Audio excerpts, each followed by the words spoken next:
Thank you. It's great to be here today talking about a very exciting topic and one which the city is planning to study. I'm going to talk briefly about the downtown station area plan, and this is the boundary map for that planning effort. Try to use the mouse here.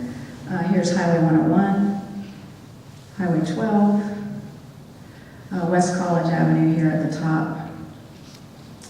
And you see the smart station site in Railroad Square. It's indicated there on the graphic. The grayish line around that is the half-mile radius that we initially looked at for the planning project.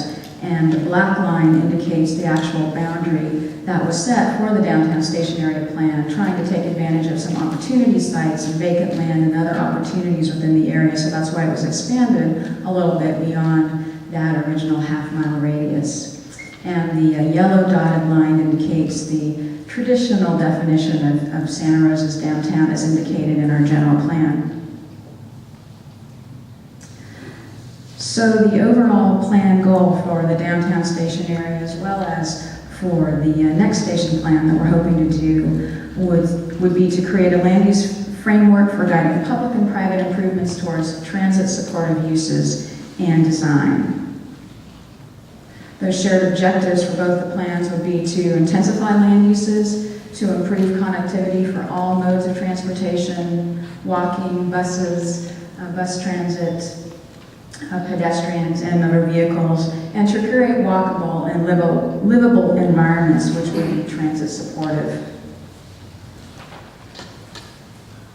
So this past summer, station planning grants became available through MTC and ABAG, the Association of Bay Area Governments, and the overarching goals of the grant program are to increase higher density housing supply within that station planning area, to boost transit ridership for residents in the area, employees in the area, and visitors to the station area, to increase walking, bicycling, and transit use, and increase jobs in the area as well as access to jobs along the corridor, and to locate services and retail within station areas.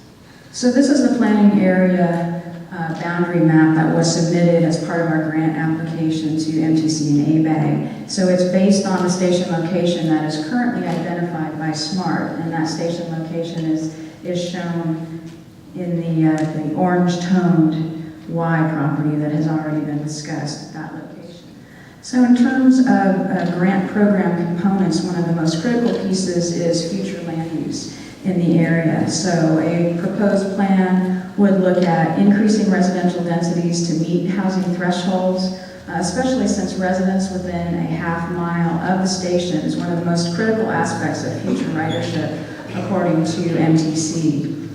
It would also identify opportunity sites, such as the larger vacant sites adjacent to the current station site, which could be ideal for higher density development. And then the plan would also include mixed use and affordable housing, as well as land uses which would support job growth in the area, and would also include a market analysis to assess those land use alternatives and future demand. Another key component is station access and connectivity.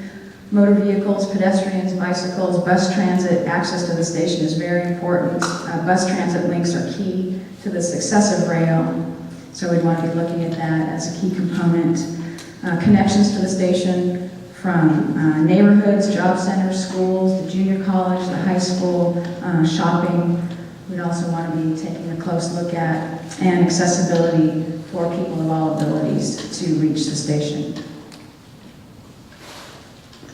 Pedestrian-oriented design would be another component that we would be looking at through the planning process. We want to ensure that the area has walkable and pedestrian-friendly streets, and we would be developing building and street standards, and to also ensure that development in the future provides active and pedestrian-oriented developments. The plan would also need to address financing and implementation, what infrastructure is needed to support land use and circulation plan that comes forward. That would include things such as utilities, stormwater, street improvements and the like, other public facilities including parks, schools, libraries, and programmatic and physical improvements that would be critical to the success of the plan. That would include things things such as zoning. You need to have zoning in place so that the plan can be implemented most easily by the development community. Other physical things, including utilities, is also important. So once we have a list of all of those plan components, the needed improvements, we would estimate the cost of those, determine what the funding sources may be, and then put together a plan for implementation. So in terms of the city's process, the next steps would be notification as to whether or not we have been successful in our grant application, and we are anticipating that we will hear from MTC and ABAG in early December, probably the second week in December. And so if we receive a grant, the planning process would begin after the 1st of